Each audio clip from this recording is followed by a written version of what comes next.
Welcome to the only place where real, raw, and vulnerable conversations happen with IFBB Bikini Pros to give you an inside look at their struggles, strategies, mindset, passions, and all of life beyond the stage. This podcast is made to inspire, motivate, and remind competitors and the average gym goer that even the most extreme lifestyles and elite athletes have their ups and downs. Thank you so much for tuning in today. I'm your host, Celeste Rains-Turk, and now it's time for the Confessions of a Bikini Pro podcast.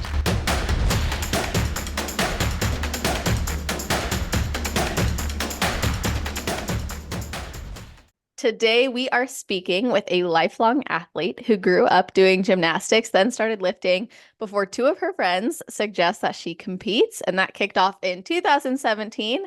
After that, she took a life season for marriage and kids, then came back in 2020, which was a season that led her to think she may never compete again until she found her coach, Paul Revelia, and then she competed in 2022 and earned her pro card at the Ben Weider Naturals. And then a year later, at the same show, qualified for the 2024 Olympia when she won as a pro, of course. She is a working mom who runs a fitness coaching business as well as working in finance. Welcome to the show, Brittany Shulman. How are you doing? I'm good. Hi, how are you? I'm great. And I should have asked you how to pronounce your last name before I recorded, so hopefully I got it right. I know you did. Okay. You did. I was like, oh, shoot. Right when I pressed go, I was like, we'll see. Yeah, it's so funny because every time my name gets announced on whenever I'm on stage, they always mispronounce it, and it's just funny. I've learned through doing this that it's easy to overcomplicate what a name sounds like, but if you really just Yeah. read it generally how it looks, you're usually pretty good. Yeah, for sure.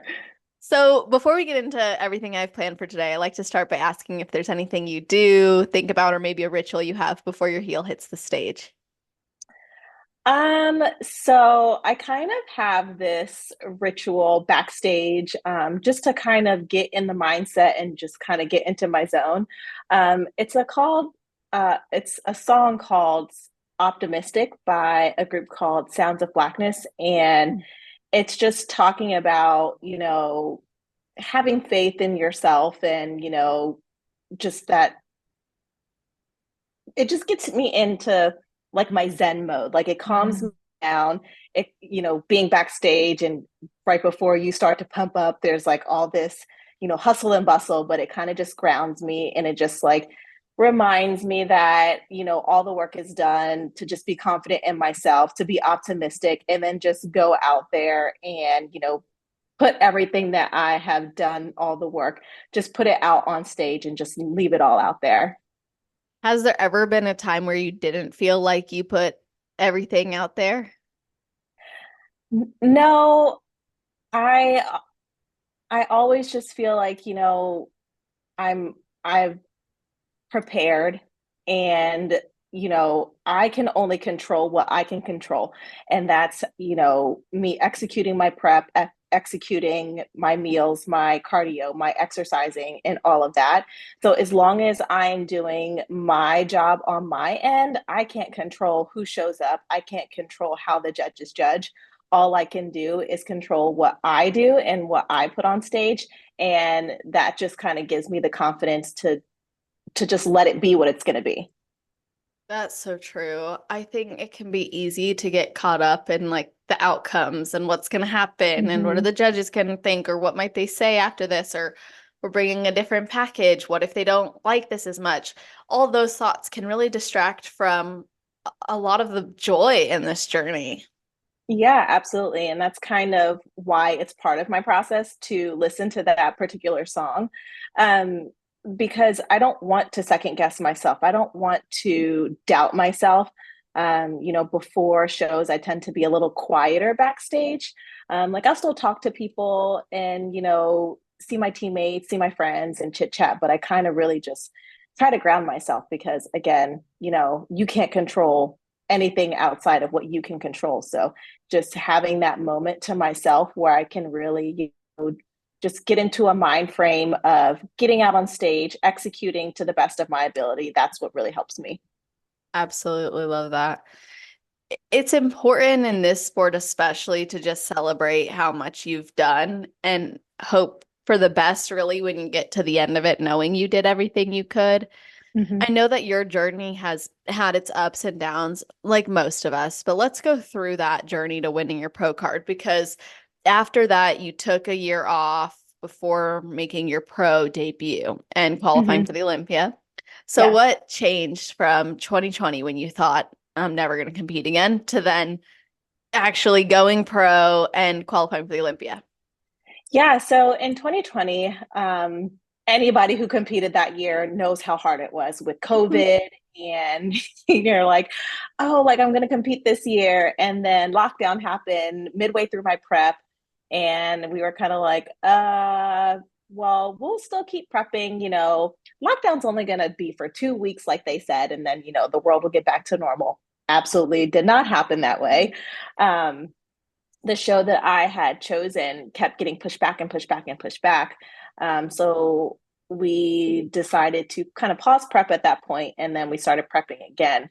But that season was difficult for me in particular because I had just had a baby at the end of 2019. So, my mom goal was to get back on stage in 2020, jump back out there and, kind of see how I felt. And I think with, postpartum going on, a pandemic going on, having an infant, breastfeeding, all those were just kind of hills that I had to climb. And by the end of my season, I was so mentally and physically exhausted that I just didn't know if I wanted to put my body through that again. So I was kind of like, I probably won't compete anymore. I still followed the sport. I still followed, all the pros that I looked up to, um, would go to shows and such. But I kind of after that was kind of done with bodybuilding, and then I just stumbled upon Paul's YouTube and his Instagram, and I would kind of just follow him and kind of see what he was doing. I very much look up to Daraja. She's just an amazing human overall, and I saw that the work that they were doing together, and he would, post things on Instagram and I would DM him and asking him questions. And he was always so nice, and would always answer my questions and give me like really good feedback. And I kind of reached out to him and I said, hey, I'm starting to kind of get the itch again, but like, I don't know, if I want to, but I'm really interested in the way that you prep your clients. The coaches that I had before was very strict meal plan. Um, but I was kind of more interested in having the flexibility of tracking macros. So he said, I would love to jump on a call with you whenever you're ready. You just let me know when you're ready and we'll get on a call. So I finally was like, I think I want to do it. So Awesome. we set up a call and immediately we just like vibed and we clicked. And, I said that, my short term goal was to win an overall at a regional show and eventually win my pro card and then like shooting for the stars in the universe, qualify for the Olympia. But those were like very much long-term goals. It was kind of like Hmm. right now let's work towards winning an overall. So we did kind of a maintenance kind of recomp phase for a few months, and then we started prep. And I can 5 times in 2022. So the first show I did was in June, and then I did Masters Nationals, placed fourth there, and then did another regional show where I placed. That's when I won in overall. Did North Americans, got fourth in Masters, and I forget my placing in the Open. It wasn't very good. I didn't like get top five or anything. And then I remember stepping off of the stage at North Americans, and I had in my head decided that North Americans was it. That was the end of my season. I had been in prep since February. I was done. And then when I got off stage, Paul was like, hey, what about Ben Weider? And I was like, ooh, I don't know. Like, I'm just like, I'm exhausted. And he was kind of like, well, we don't have to do anything crazy. We just have to maintain for the next, 4 weeks. Yeah. And, let's just see. And I said, I don't know. And he said, well, take the weekend, think about it, let me know, check in on Monday and let me know what you decide. Like whatever you decide, I'm totally fine with. Um, so I thought about it and I talked about it with my husband because it is such a huge part of your life being in prep and competing.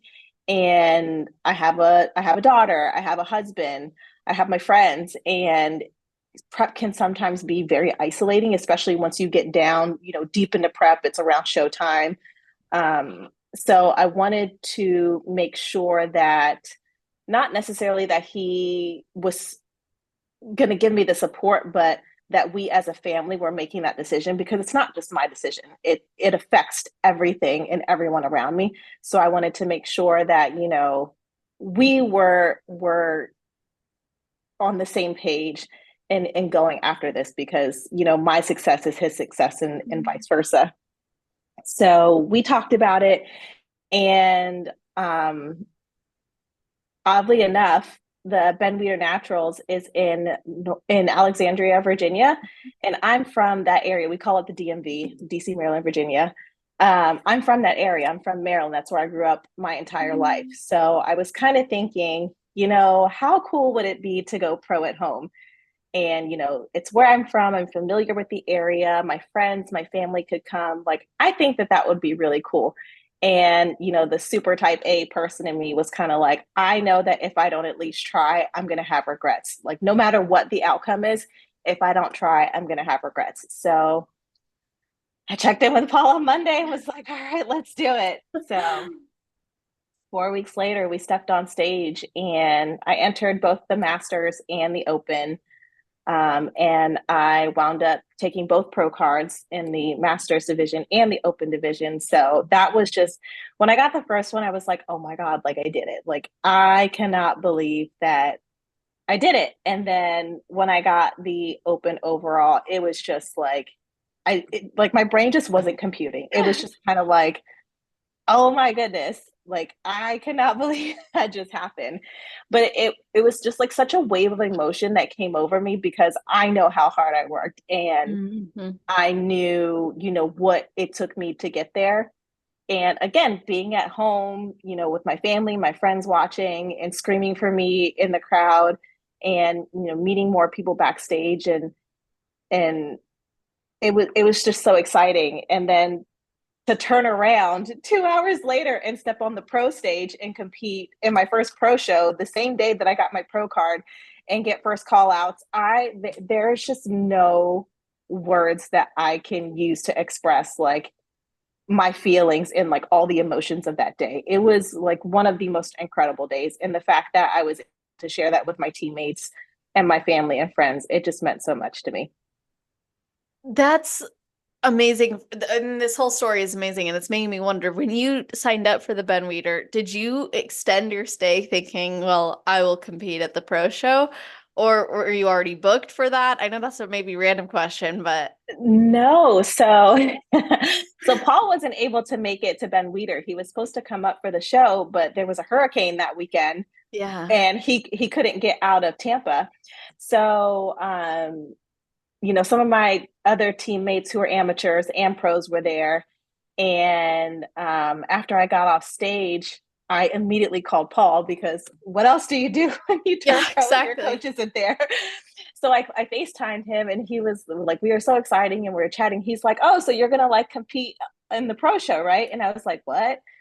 And he goes, you're a pro now. Like, go compete in the pro show. And I was like, that's crazy. Why would I do that? I'm like, I don't have like a pro level routine yet. Like, I literally just won my pro card 3 minutes ago. So Mhm. he was like, you're there. Like, the judges are there. You're already ready. Like, go eat and then find the promoter, Gary Udit, and enter in the pro show. And I was like, okay, I guess we're doing it. So I hung up with him and found Gary. I bought my pro card right there on the spot, and then we walked over to Becky, and Becky Clausen was the head judge, and we're adding me to the pro lineup, and that's kind of just it. Literally just happened on a whim. So I had like there was no thought of that. And I would not have even thought about it if Paul wasn't like, you should do it. And I Mhm. talked to one of my teammates who's also a pro, and she was like, hell yeah, like why wouldn't you do, like why wouldn't you get on stage, like you, like get up there. And I was like, okay. That's a serious welcome into the IFBB.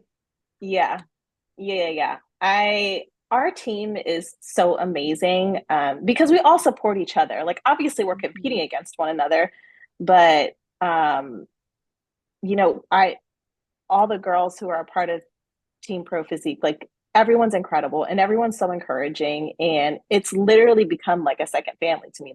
Mhm. Like yes, I'm one of Paul's clients, but like he's also like, you're one of my friends, like you're my friend. And I'm like, oh my Mhm. gosh, like that's that. And that just shows, the camaraderie that he has fostered within the team. And it's, again, just it's a family, and I'm so privileged and honored to be a part of it. That's amazing. And the story of going and really getting there and making that decision, being able to turn pro where you grew up and Yeah. having everyone there to support you, that's Hmm. awesome. And Yeah. then, of course, making your pro debut. What was your feedback after that show? And then how did you apply that over the next year to eventually secure an O qualification? Yeah, so my feedback was just a little bit more growth overall, mainly in the upper body, but yeah, just overall growth. So we immediately went back to work, reversing, so that we were putting on a good amount of healthy weight. When I first came to Paul, I was not in a good state metabolically, body composition wise, any of that. So what Mhm. his main goal for me going into an off season was to make sure that we are setting me up for success for my next prep. Nice. So, I had never really reversed out of a show before. So that was kind of a new concept to me. Um, so I just wanted to make sure that I was doing that correctly. So we reversed me, and we just went back to the drawing board and, tailored my lifts to make sure that we were focusing on a little bit more upper body. And of course, glutes are the big thing in bikini. So always just like working those from different angles and such. So it was more of making sure that, again, we were setting me up for success in my reverse. And the lifting for me, and probably for most people, is the easier part of prep. It's all the other things that make Mm. it hard, or even improvement season. You have more energy when you have more food, so like lifting, it's not as daunting as it is once you get deep into prep. It's more fun, and you're hitting PRs, you're feeling your strength come back. So that's really motivating. But definitely, controlling the food variables and setting myself up for that, making sure we're getting me back to a good place hormonally. Those were really the focus of coming out of Ben Weider. So that you knew you were gonna compete again, and you knew there was a version of you that wanted to eventually qualify for the Olympia, but it was first and foremost about having a proper reverse, and then you guys game planned. Yeah, for sure. And it wasn't like we were like, okay, now we're going to go start competing for an O qualification. It was kind of just like, let's get on the pro stage to see where I stack up against other pros. Mhm. Um, Never in my wildest dreams would I have thought that in my second pro show I would win and get qualified for the O. And the prep the next season was actually a little bit difficult because I had made the decision to come off of birth control. Yeah. So I had been on birth control for essentially my entire adult life. And, Wow. I'm thankful to bodybuilding because I've learned so much about, hormones, functional Yeah. health, all of those things, and was just like, okay, the birth control doesn't serve me and my body anymore. And I just didn't feel as though the risk was worth the reward. Um, so I decided to stop taking it, and um, my testosterone was in the tank. They was like non-existent, and I know that birth control can really, diminish your testosterone. So I just kind of was like, I'm done with it.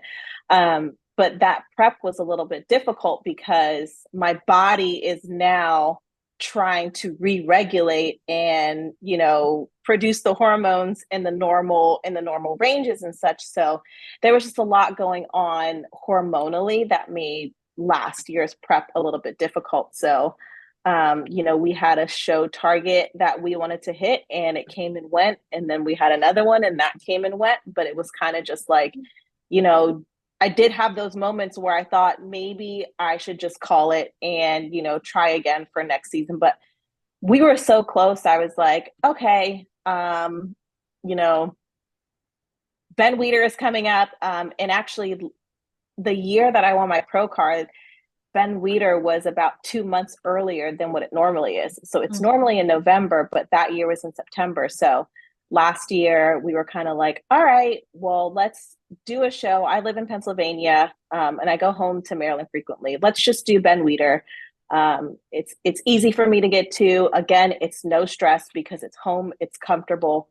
So that was what we aimed for. And I went to the Olympia last year, to support my teammates, and because it's the Olympia, who doesn't want to go? And I saw Paul there, and he was like, you look really good. So he was really feeling good about us going into Ben Weider. And of course, I'm just like, whatever happens, happens. Yeah. Of course, like in the back of your mind, you're like, you go to win. Like, Of and anybody course. who says they don't go to win, they're like, yeah, you do. You want to. that's You didn't why just prep for 24 weeks and a whole improvement right. season to lose, I don't think. Exactly. Right. And, you go in hoping that, you brought the package or brought the physique that they're looking for. But again, you don't know who's going to show up. So it was kind of just like, I was just happy that I was going to actually be able to get on stage that year because I knew what I had to fight through to get there. So, we registered for Ben Weider and ended up winning and getting the O qualification. And I was just like in shock. When I got first call outs, I was like, that was like all I really wanted. I was like, if I'm in first call outs, I'm happy. And then when they did the call outs and I got moved toward the center, I couldn't exactly tell if I was in the center or if I was splitting center, just because I'm not really paying attention to any of that on stage. I'm just, focused on like hitting my poses, looking at the judges, like, staying tight, all those things. So once they kind of moved us around, and then they dismissed the four of us. And I was like, okay, well, I know I'm top four. That's awesome. I was feeling really good about that. And, called Paul, and he was like, no, you were splitting center. I was like, was I really? Like, I couldn't even tell. So, we just kept it tight, came back for finals, and the rest is history. So I never would have dreamed that this is where I'd be in my bodybuilding career when I started with Paul. We started together at the end of 2021, but I never would have thought that within 2 years, 2 seasons, I would have a pro card and an Olympia qualification. And every day, I'm just so thankful. Every week when the new list comes out and I see my name, I'm like, holy shit, like my name is on that list. That is so awesome. And this is now 7 months of being qualified, right? Yeah. So what's this last 7 months look like for you? It's been good. I have my feedback after Ben Weider was to bring up my upper body to match my lower body. My glutes were a little bit overpowering my upper body, so we really focused on bringing my shoulders up this past off season. And just again reversing out of the show properly, making sure we're staying within a good amount of distance from stage weight. More recently, I've been battling some gut issues, but we're working through that. We're in prep for the Olympia right now, so that's really exciting. And I just told Paul, I'm so thankful to be qualified. And if this is the only time in my life that I ever go to the Olympia to compete, like I want to enjoy the whole process. Mhm. And no matter how hard it gets, no matter what, I'm going to enjoy it because I've like that's what my mindset is. It doesn't matter how low the food gets, it doesn't matter how hard the cardio is, it doesn't matter, all of the things that I have to do. Mhm. I'm going to enjoy every moment of this because I know it's such a privilege to set foot on that stage, and I'm just going to like savor every moment of it. So, despite the challenges, I'm every day I'm excited. Every day I'm like, okay, what can I do more to make sure that I'm bringing my best to the stage? Mhm. And, I've worked really hard in the gym. I've worked really hard on my mindset, um, you know, rehab and recovery. Like I am doing all the things. So I know that no matter what my placing is, when I step on the Olympia stage, I'm going to be proud Mhm. because I've just really just tried to shift my mindset of being grateful and being very humble with this experience Mhm. versus chasing a placing. I know that I still have a lot of room to grow as a professional athlete. And I don't want to rush that. I just want to enjoy it while I'm here, while I'm in this process.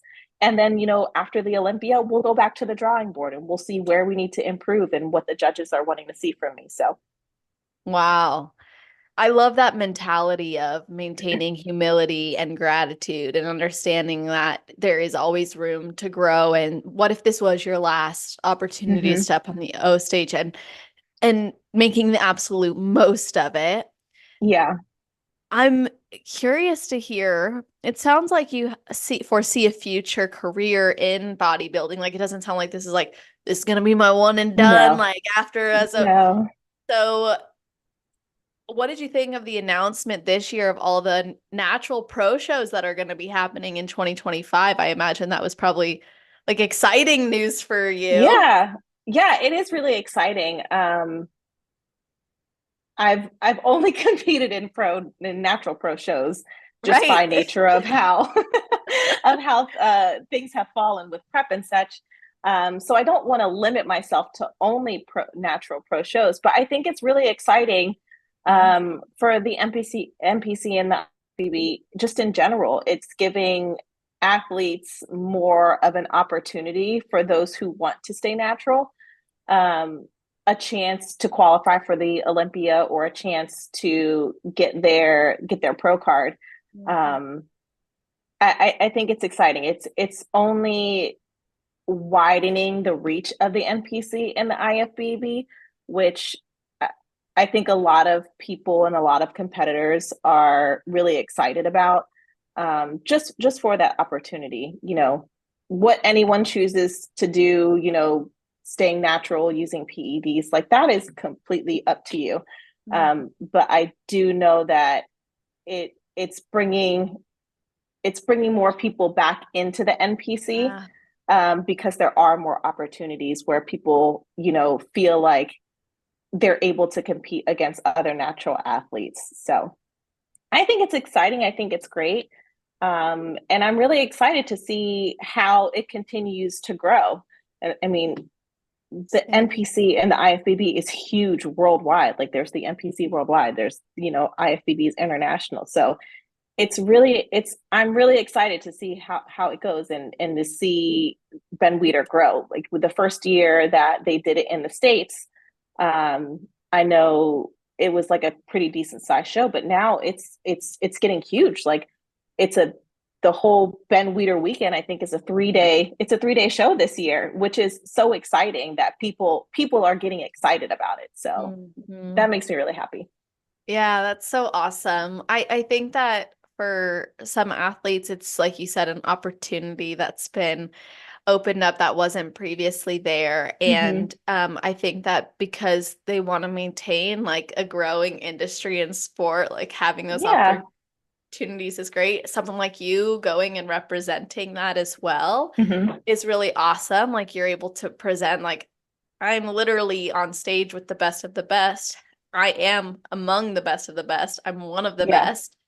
And I did it in this way, and that means you Hmm. can too. And I think that's a really exciting proposition. Like for me, hearing your story, your journey, I'm like, oh, that would be a dream come true. And hearing your Yeah. excitement about it, your humility about it, your desire to enjoy it is amazing.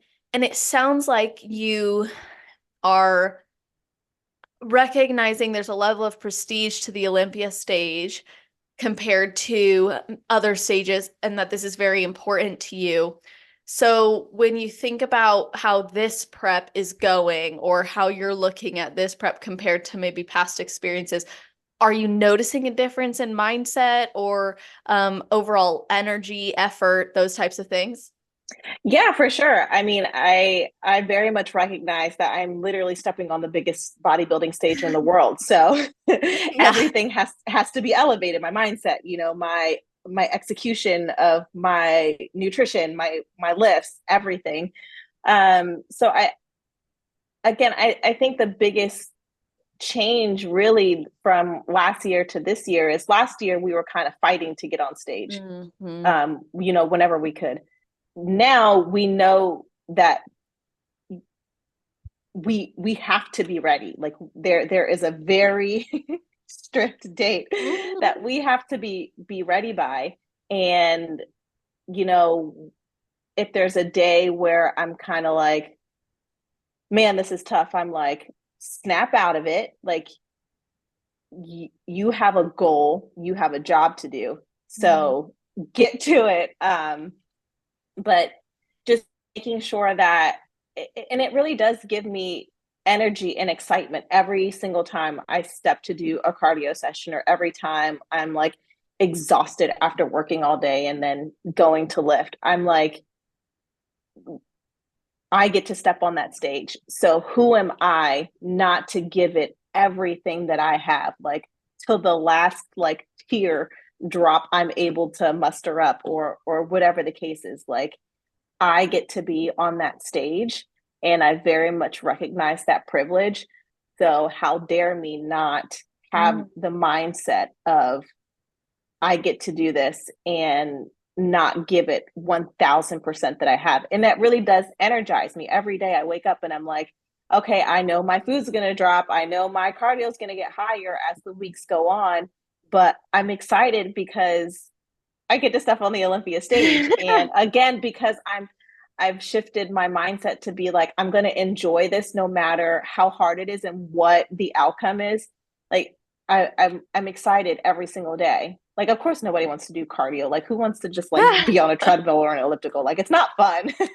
Yeah. But I give it everything that I have, because I'm just so excited to have reached this goal.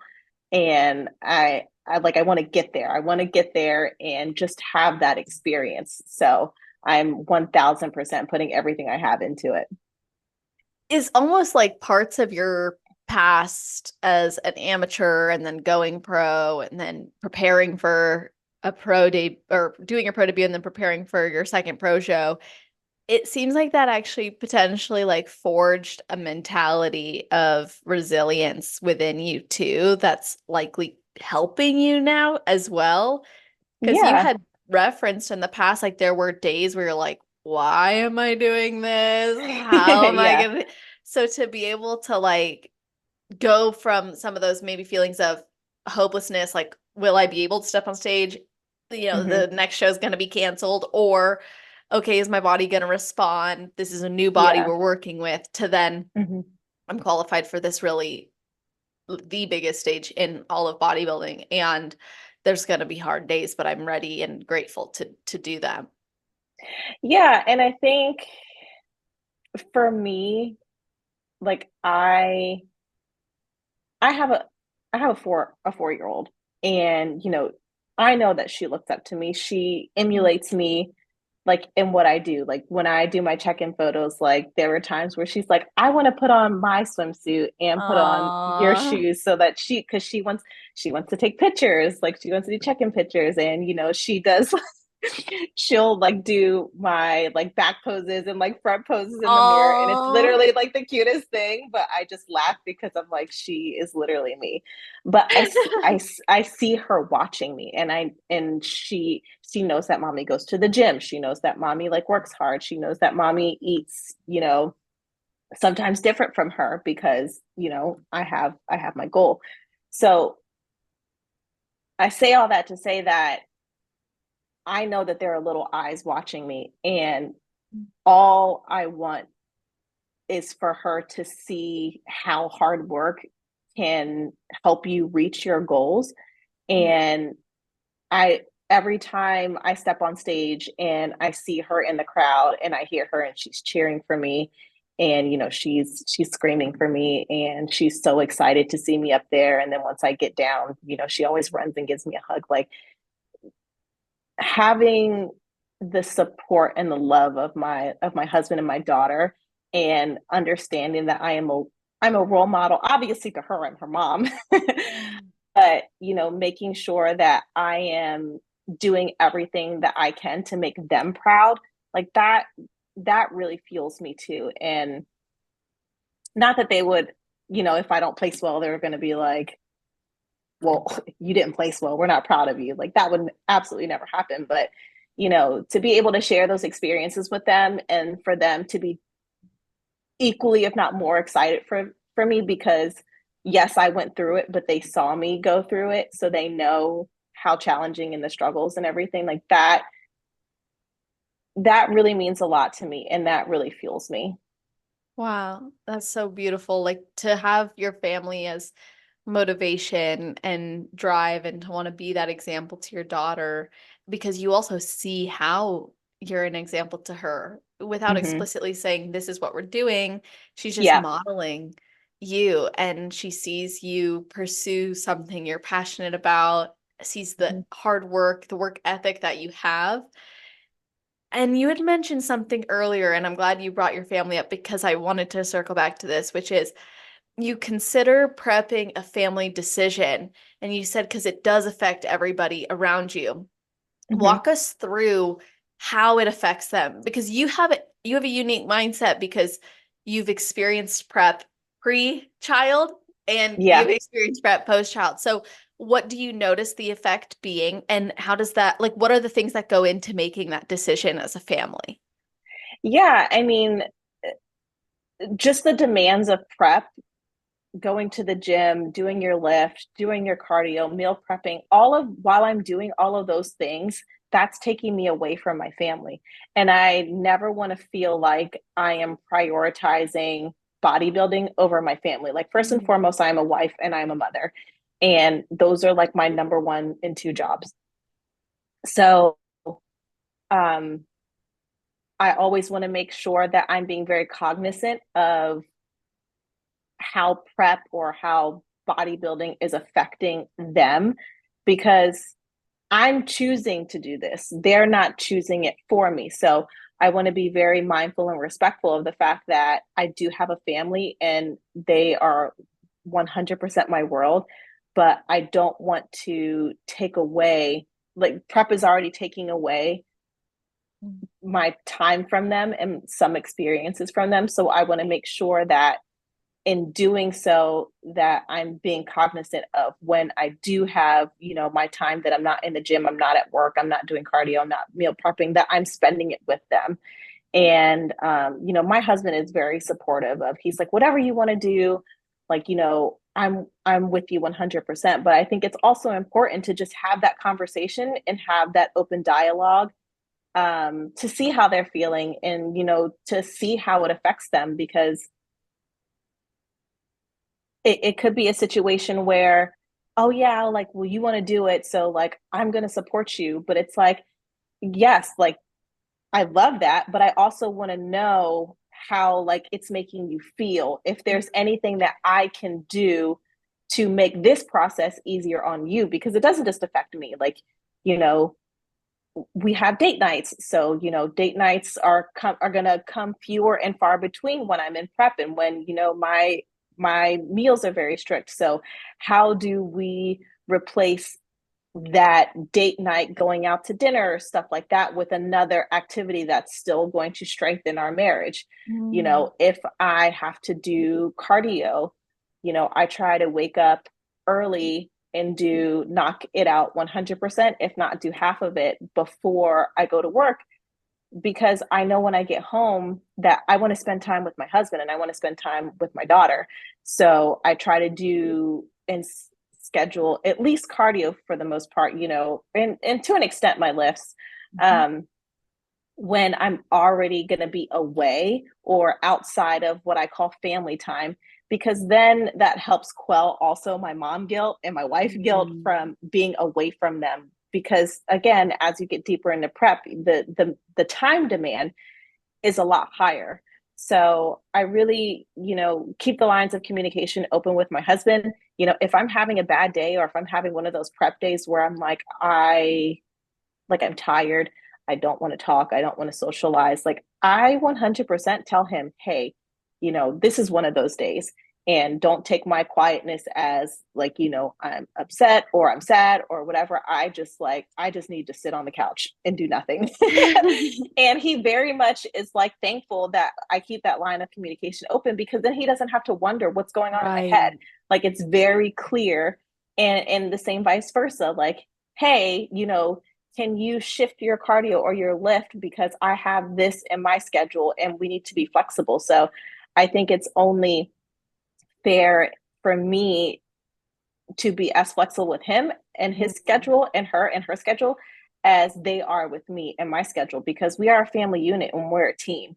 So, you know, when one succeeds, all succeeds. So it's just again having that flexibility and recognizing that, yeah, I'm in prep, but you know, that doesn't mean that prep has to rule my life and rule my marriage and rule me being a mother. My head is swirling with a lot of curiosities. Like the first thing I'm thinking transparently is like where you learned or established these like family values together. Mm-hmm. Like, and why is it important to be a team? Why is it important to have date nights that strengthen your marriage? Why is it important to have those open communications? Like, how did you guys come to those conclusions as a unit? Um, I I can't pinpoint one thing. I think it just came very organically. Like I always want to be open and transparent with my husband, and if I can't be open and transparent with him, then who the hell else am I going to be Mm. open and transparent with? So I very much recognize that marriage is hard, and marriage is very much about communication. And yes, it's, you know, I love you, you love me, we're one big happy family, but That's a uh, nursery rhyme. it is throwback to Barney. Um, but I I I don't know. I My marriage can't fail. Like that's a non-negotiable for me. And the only way that it doesn't fail is if we put in the work. And to put in the work, we have to talk and communicate and be flexible. And it's not just about me and it's not just about him, it's about us. So we both agree that our marriage will not fail. So every day we're working to make sure that it won't fail, to make sure that we are supporting each other and that we're doing whatever it is we need for each other so that we can be both individually successful in not just our marriage, but in life, but that we can be successful together. Um, yeah, it's just, I honestly couldn't see my life without my husband. So, you know, I'm going to do everything in my power to make sure that he sticks around for the long haul. When I earned my bachelor's degree in psychology and went on to earn my clinical mental health counseling degree and even become a national certified counselor, I knew I wanted to bridge the gap between competitors and mental health professionals. Too often, athletes are told that they can't compete and have a healthy relationship with food or their body. And I absolutely disagree with that. I have helped thousands of women globally to build more than just a body by combining psychology, personal development, mindfulness, and my signature peace through growth process. If you are struggling with the post-show blues, or you're struggling with adherence to your prep, or any aspect of your relationship with food, your body image, or overall commitment to your goals, I have tons of resources available for you over at www.celestial.fit. Things like a free food relationship coaching series, free post-show blues coaching series, a full competitor card deck with statements to use for affirmations, journal prompts to go through, and even action and behavior changes that you can implement right away. I really believe that by prioritizing the inner work and developing a healthy mindset, competitors can have a more fulfilling journey.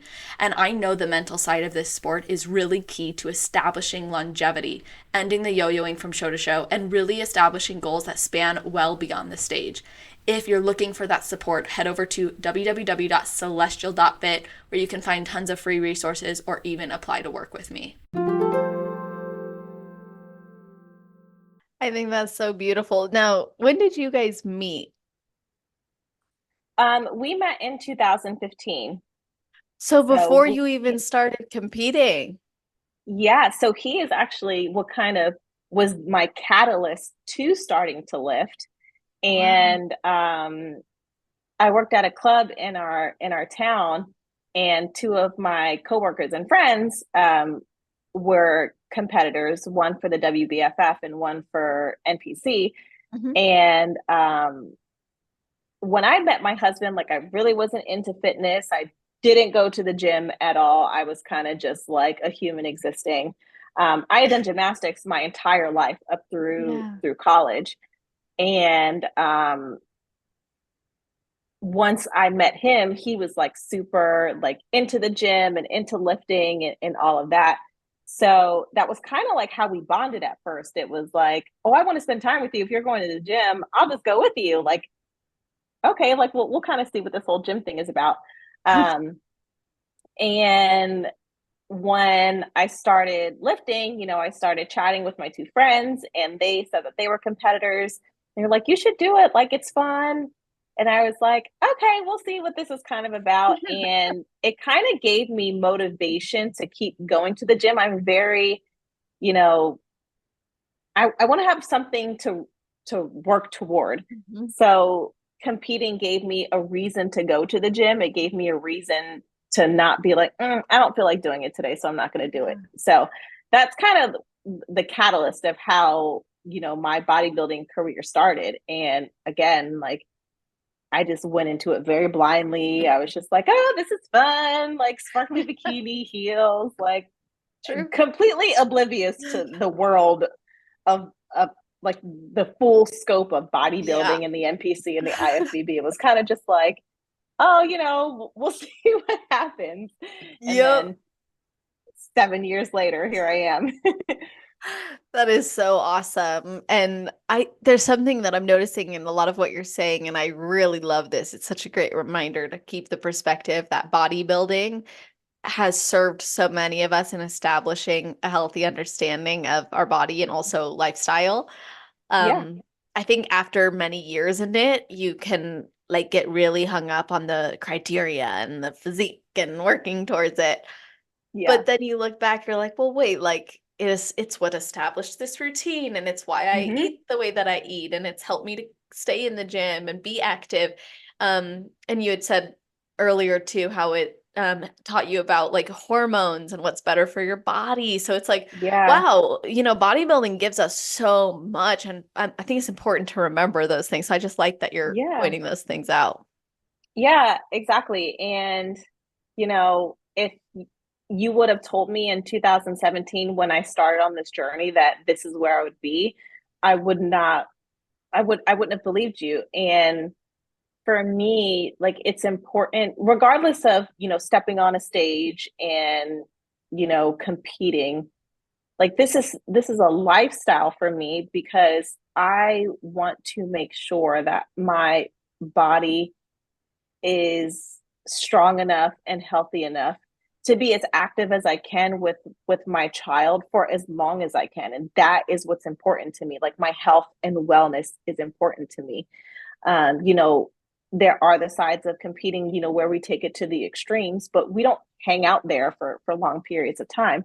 But it's really important to me to make sure that I'm staying healthy, and so that I can live a long life. I can live a long, active life with my child. And if she decides to have children, with my grandchildren, and just in general, like I want to be able to, if I want to travel the world and go backpacking through the mountains for 2 weeks, do those Yeah. things, because I enjoy it, and I do enjoy having, the structure of tracking my macros, because I know what I'm putting into my body and I know what I'm feeling it Right. with.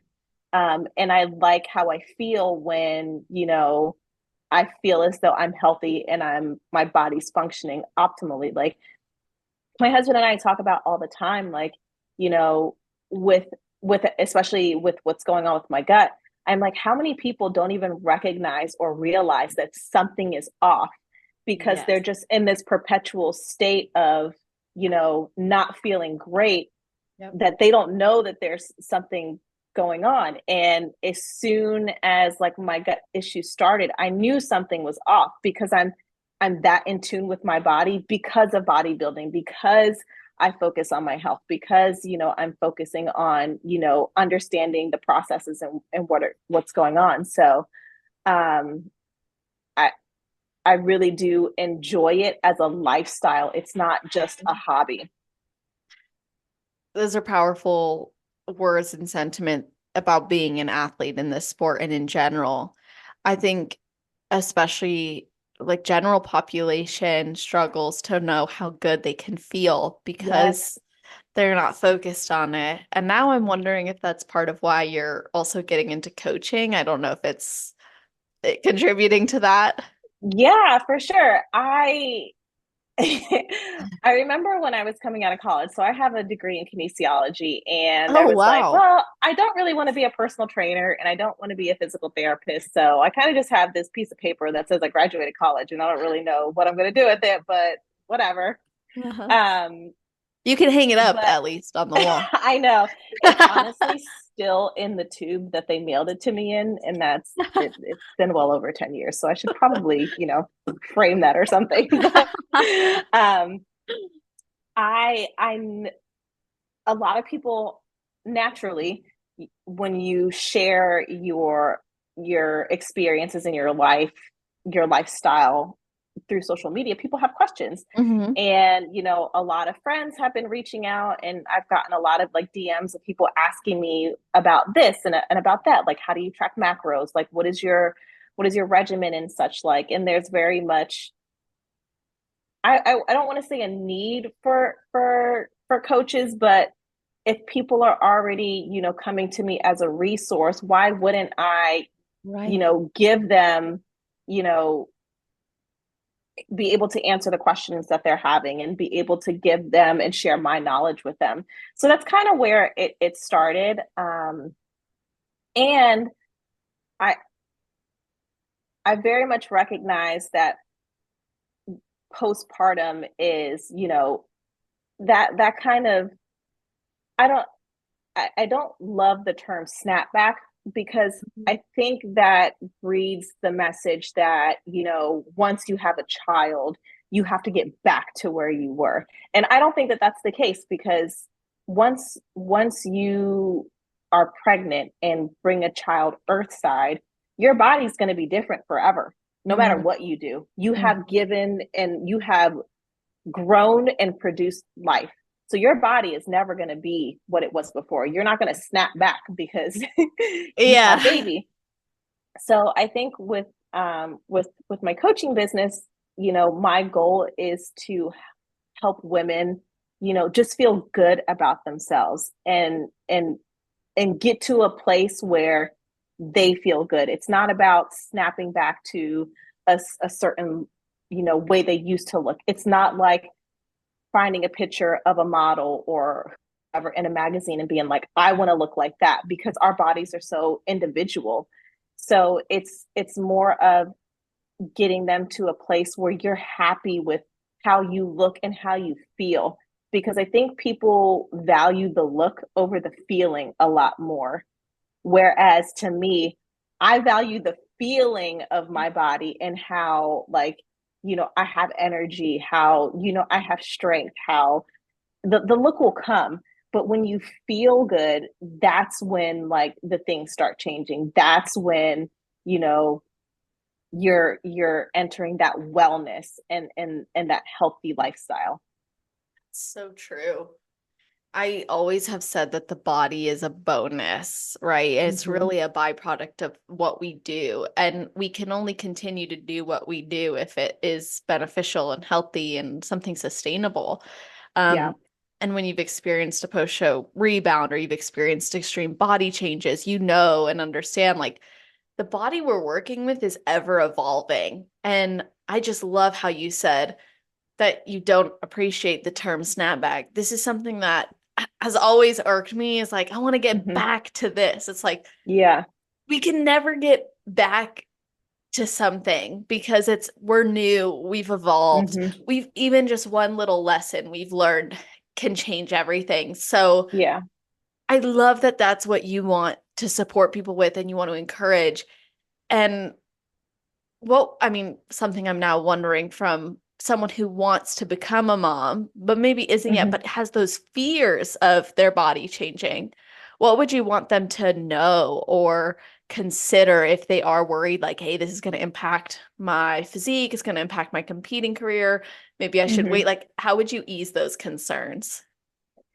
I would definitely say that, if starting a family is something that is important to you, then really lean into that. Like, the stage will always be there, and you just have to understand that things will take time. It's going to take your time, just like it took time, gestationally to grow your child. It's going to take time for you to get to a place where, you're stepping on stage again. But you shouldn't have the mindset of, I'm going to, not start a family or delay starting my family because, like, I want to compete again. The stage is always going to be there.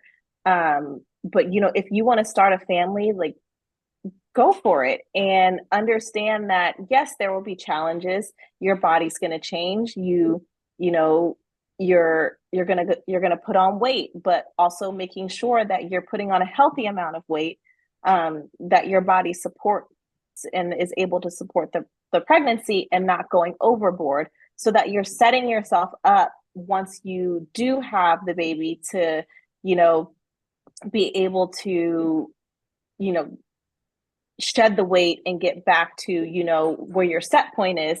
And then you can start talking about, getting back on stage. I feel like a lot of people want to rush the process. It's like, I want to have a baby, and then I want to have, I mean, I myself did it. I was like, I want to be on stage within a year of me having my child. And then look what happened. I was Yeah. like, oh my gosh, this was so intense. I don't know if I ever want to compete again. But had I had the mindset of, this stage is always going to be there, and I just need to give my body grace and time to adjust to what it is now, then I probably would have had a different mentality coming out of my 2020 season.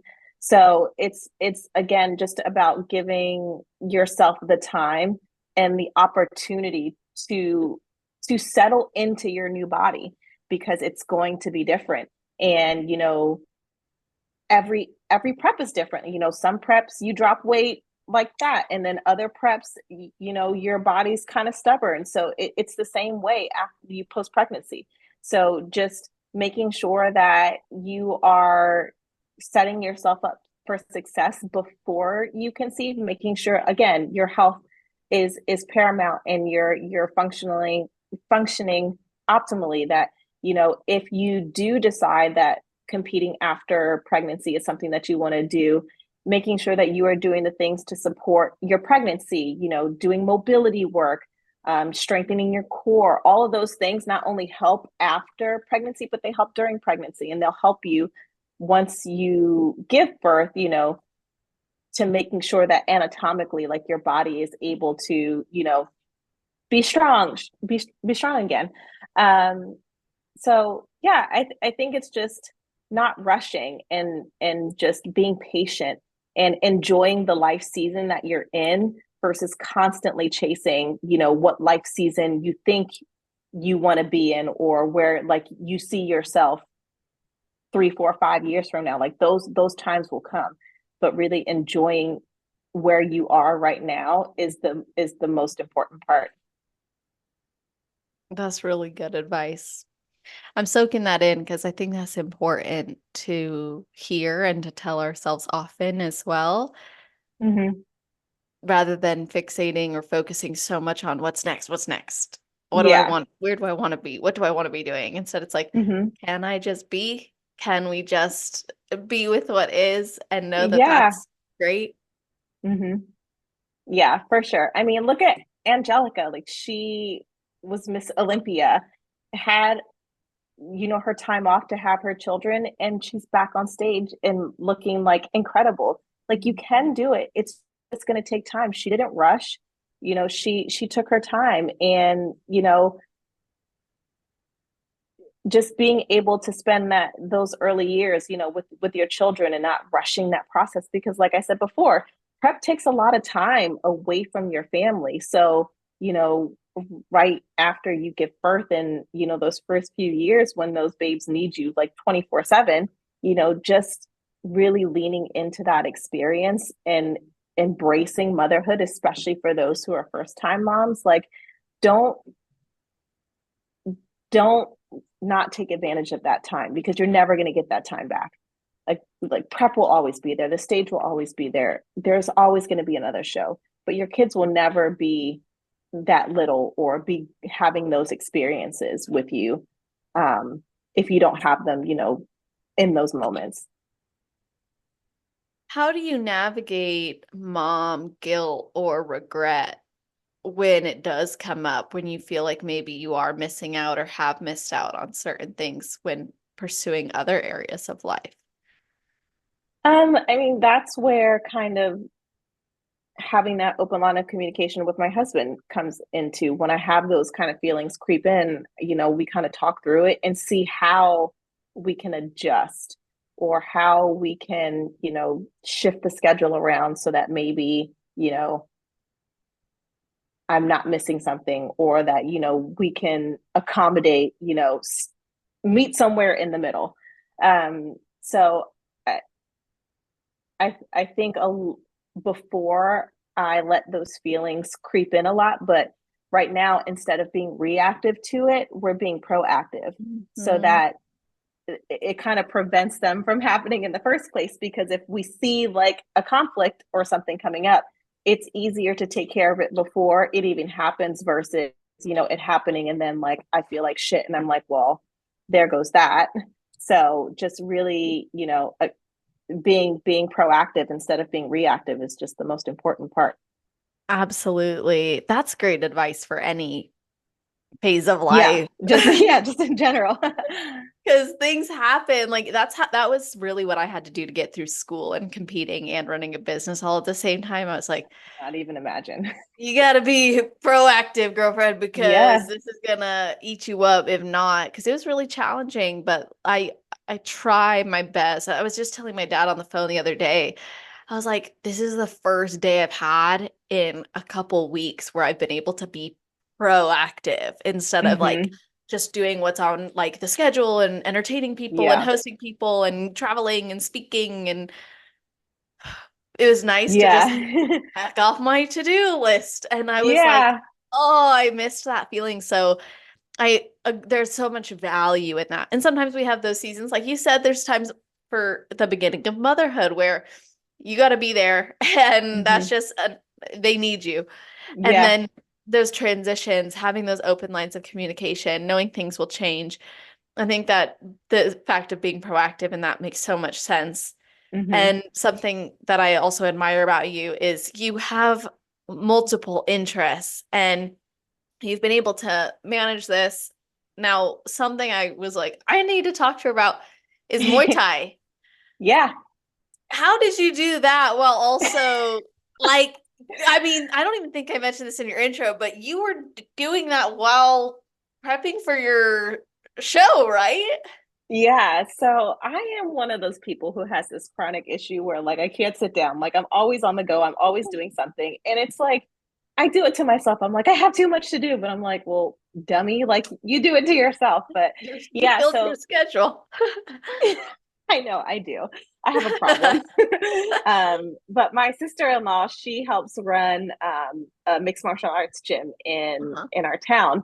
And I kind of got into Muay Thai after my first show in 2017, because I was going into, at that point, I knew that I was getting married the next year and I wasn't going to compete, because the goal was marriage and to start our family.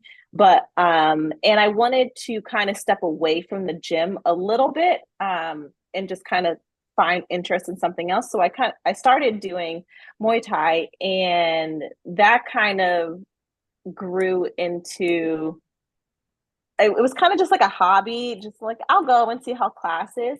Mhm. But it gives it gave me such a feeling of empowerment because I could feel like I do enjoy learning new things. So that was just a completely different style of fitness, or being active, that I never experienced before. But it's also empowering because, like, learning how to defend yourself, or, being on the offensive, like that. Like, I felt powerful and I felt Mm. strong. And it was like something that it's 100% me, and like in my technique, and, what Yes. I'm learning and putting that into practice. So, I what I thought was just going to be like, oh, I'll go like, once a week, whatever. I started going twice a week, and then I started getting, higher in the ranks. And now I actually do, I earned my instructor, we call them armbands. So Wow. I had to test for that. And that testing process is very grueling.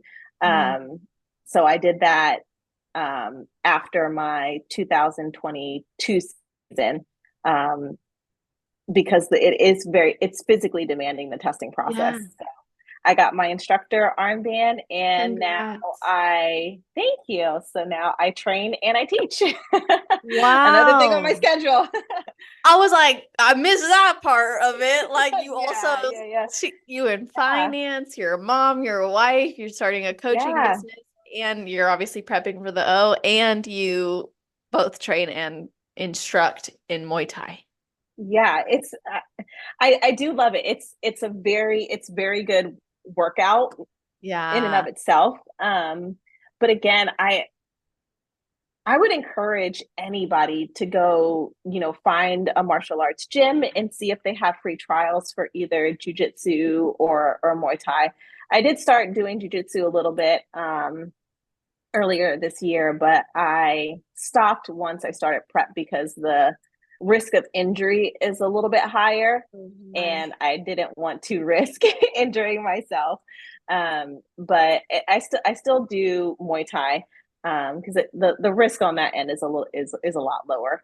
But I do encourage anybody, to find a gym and see if they'll do like a free trial class, because again, like, having like gloves on your hands and like feeling like yourself, like, punching a bag, or like doing a combo, or like kicking, Mhm. like, you feel like a total badass, and you're like, man, if like Mhm. somebody comes on the street, like I can handle them, like I can I can Yeah. defend myself. So, but other than that, it is a really good workout. But again, it, especially like as women, like, Mhm. you want to feel strong, and you want to feel like you're a bad bitch. So like, I definitely, Exactly. when I'm doing my rounds, I'm like, yeah, I'm a bad bitch. Like, That's so awesome. it's fun, and like it boosts your confidence, like just being able to learn something new, and just and having that different skill set. So That's something I think is the reason why I think self-defense classes are so great. It's not the technique necessarily. It's the confidence that you get where mm-hmm. now when you're walking down the street and you maybe are feeling uncomfortable, you're more likely to be able and confident to make that eye contact that's more likely to stop someone from actually Yeah. doing something. Mm-hmm. So that's something I realized like when I did jujitsu for a while, I stopped. Oh, nice. Yeah, I stopped because of bodybuilding and I didn't Yeah. mind competing, but like it's so hard on your body It's a Mm-hmm. completely different experience than like Yeah. lifting or any other sport. And I Mm-hmm. remember when I would be training, like, I'd be like, okay, when am I gonna go to the gym? Because I would leave jujitsu like sore and achy Mm-hmm. from the Yes. positions you're in. Yeah, because you're grabbing and you're pulling and you're like, you're literally fighting for your life. Like someone is trying to choke you out. Like you are fighting for your life. Literally, and like the crazy thing is like you're not necessarily like like you're not Mm-hmm. muscling it, but you're maneuvering in such a way it's physically demanding. And like Yes. for me it was like the joints. I would be like, oh, I'm not gonna Mm-hmm. be able to do shoulders later because I Yeah. just like Yes. a million Kimuras put on my body. It's not gonna happen. Um Yeah. so I definitely experienced like the grief of letting go of jujitsu in Mm-hmm. exchange for bodybuilding, but I loved jujitsu, and doing it as a young adult female was so empowering for me. Yes. My Mm-hmm. dad made me start when I was 16 because he had a Oh, rule. wow. He's like, if you're going to start driving, everyone is going to do self-defense classes. And that's the Mm-hmm. only way we're going to let you drive. Thought that was a great rule. I mean, at the time though, I was like, That oh, I is, don't want yeah. to do this. But then I got into Yeah. self-defense, and then the instructor was like, you need to try ground defense, which really, he's like, I really want to see you do jujitsu. I Yeah. was like, ground defense is fine. We'll do some of that. I need that anyways. Well, then the Yeah. more ground defense we did, the more I liked it. He's like, you should get a gi and come to a jujitsu class. And I'm like, Yeah. no, I'll go to no gi. Well, then I fell in love with no gi. And I was Yes. like, shoot. And then I ended up starting gi, and then I started testing and doing the stuff. And I was Mm-hmm. like, oh, this is awesome. And Yeah. then I broke my ribs. Oh, Um, yeah, which that was from a judo throw. It was just like not oh even, goodness. it wasn't executed well. I can't Broke my imagine how ribs. painful that is. Oh my gosh, it was and you can't do anything about broken ribs. No. You just Mm-mm. suffer through it. Yeah. Um, and then it took me a while to get back into it, but I did. And then I Yeah. um throughout the like bodybuilding phases, I remember I went on stage one time and like you could tell I had like ringworm from the mat on one of my Oh, that's stage the shots. I'm like, worst. no, how did that happen? After that season, I was like, maybe I Maybe should not. rethink. I'm like, this is Yeah. crazy. Yeah. Yeah. It's that's a definitely interesting part of it. But yeah, yeah, I mainly do nogi too. And again, like that, like it makes you feel empowered because those are very practical applications Yes. where like again if you know you were ever in a situation where somebody was attacking you, like you have the knowledge to at least be able to get out of it enough where like you know the person would like run away because they're like, oh, she knows what she's doing and she's going to choke me Exactly. out, or you know like whatever the case is. So that's like I do like that aspect of it too. But yeah, Yes. I mean jujitsu, it can be dangerous. Like my husband tore his pec Oh, 2 years ago doing jujitsu, yeah. and he had to have surgery and stuff. So it's so hard on your body, and because there's such dynamic and functional movements, like you are literally using all the muscles in your body, like muscles that you didn't even know you had. Literally. So like you said, like there are days after I would do nogi and like I was like I can't lift upper body the next day because like your Yeah. shoulders and your traps and your neck, just everything is just being yanked on and pushed on so much. It's just it's quite hard on your body. Yeah, I realized like after having to ask for some modifications in class where I would be like, hey, like we can work the submission, but like Yeah. put me don't do leg locks.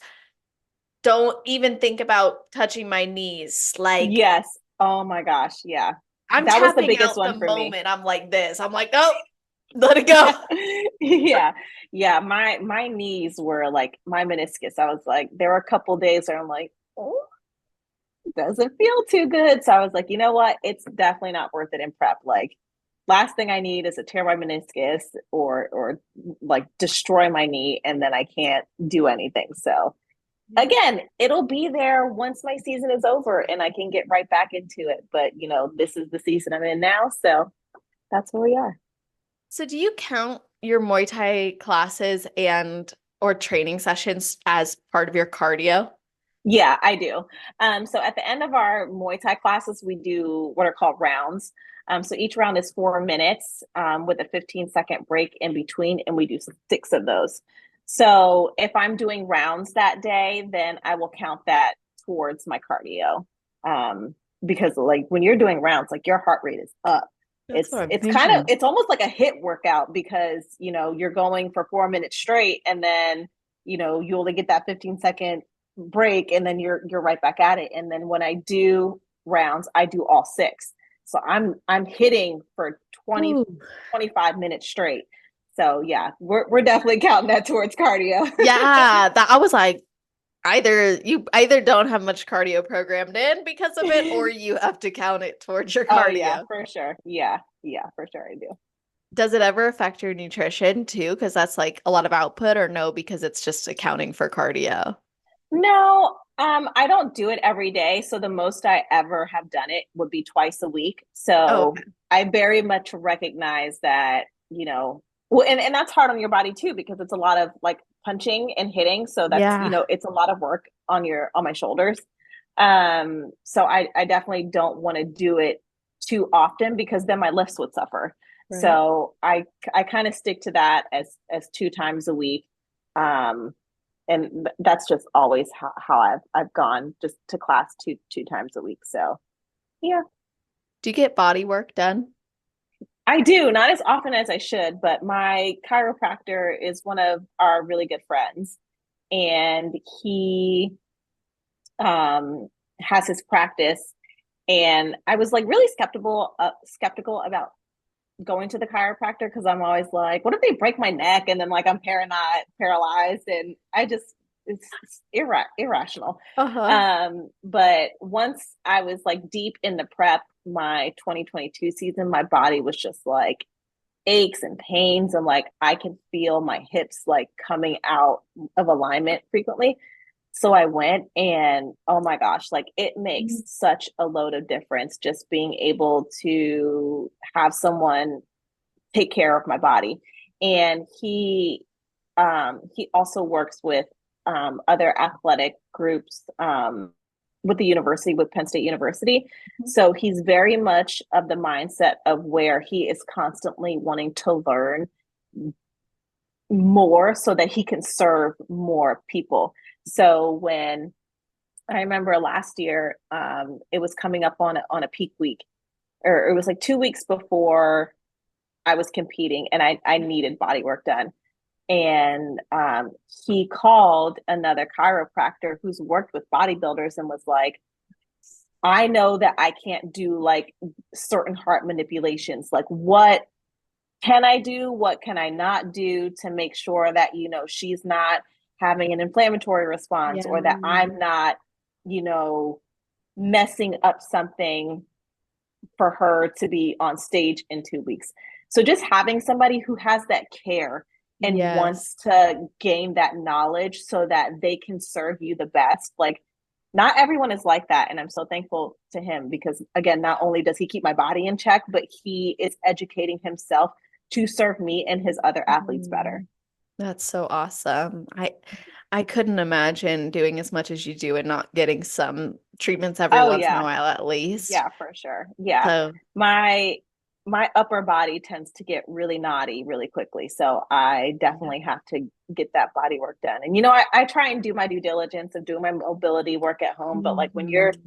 you're pushing heavy weight, or when you're getting deep into prep and your food is low and your Mhm. cardio is high, like your body just naturally it tends to break down a lot quicker. Yeah, it really does. And I noticed like when I was consistently getting body work done every month, even Mhm. my improvement season lifts were better because Yeah. I have the range of motion. And in improvement Hmm. season, like you're also pushing like a different type of threshold. Obviously, you have more food, which is great, but you're Yeah. pushing a different threshold than prep. So you always need it. And I Hmm. notice when I don't get it, like how much Yeah. my body misses it. Yeah, for sure. Yeah. I have like a super overactive left trap. So Huh. I definitely have to go in because there was like a point last year or the year before, I don't remember, where I was tweaking my trap once a week. And that happened for Oh, like 2 no. months. And it's like the worst pain. And then for like 3 or 4 days, I can't move my neck and I can't really do my lifts. So yeah, I definitely am going more now for to be preventative versus Yeah. like, oh, I really jacked up my shoulder. Now I need it.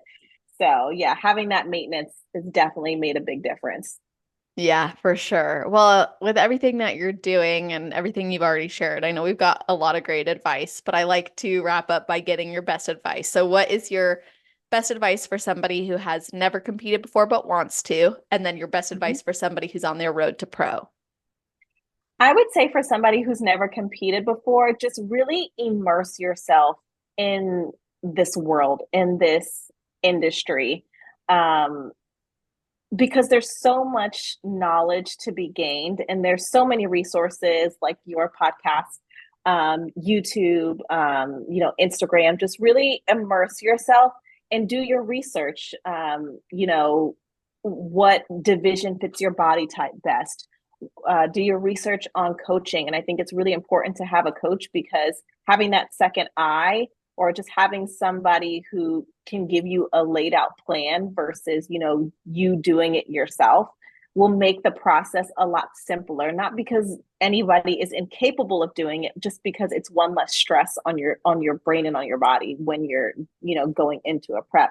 So definitely do your research on the industry, the divisions, the criteria, the coaches, interview coaches, find somebody who you mesh well with, not just somebody who has a reputation for, producing pros or winning overalls or whatever. Like those things will come. Just it's more important for you to have somebody who you work well with and can keep open lines of communication with. And for those who are looking to go pro, I would just say be patient. Enjoy, the process of competing. Enjoy the NPC and the amateur, league as much as you can, because all of those will teach you, and only help you once you get into the pro league. So don't rush. Make sure that you are building your specific body to match the criteria, and just enjoy the process because again, you'll never be where you're at that place again. So just enjoy it while you have it. That's great advice. And how can people follow your journey and connect with you and even work with you? Yes. So on Instagram is where I am the most active. Brit_Schulz _IFBB Pro on Instagram. And I will be launching, coaching services here soon. So keep an eye out for that. Yes, awesome. We'll put that in the show notes page. If you end up launching a website or anything, send it over to me. We'll include Yes, that. But absolutely. that's always on celestial.fit/podcast. If you guys are listening right away, the episode will be at the top of the page. If you're listening in the future, scroll down to the category section. It's alphabetized. Not only will you find the links to connect with us, but you're also going to see a full summary of the episode, kind of like something you find on the back of the book. You're going to see a bulleted list of topics we covered, and you're going to see timestamps. So you can go back and listen to your favorite parts or share it with your teammates, your friends, your family. Let them know what resonated with you and that they should be listening. It goes a long way, not just for the podcast, but for the athletes. This is about them, their stories. And one day I hope to feature you guys listening on it too. So with all that being said, I hope you all have an amazing rest of your day, night, or morning, wherever you are in the world while you're listening to this episode. Just make it awesome.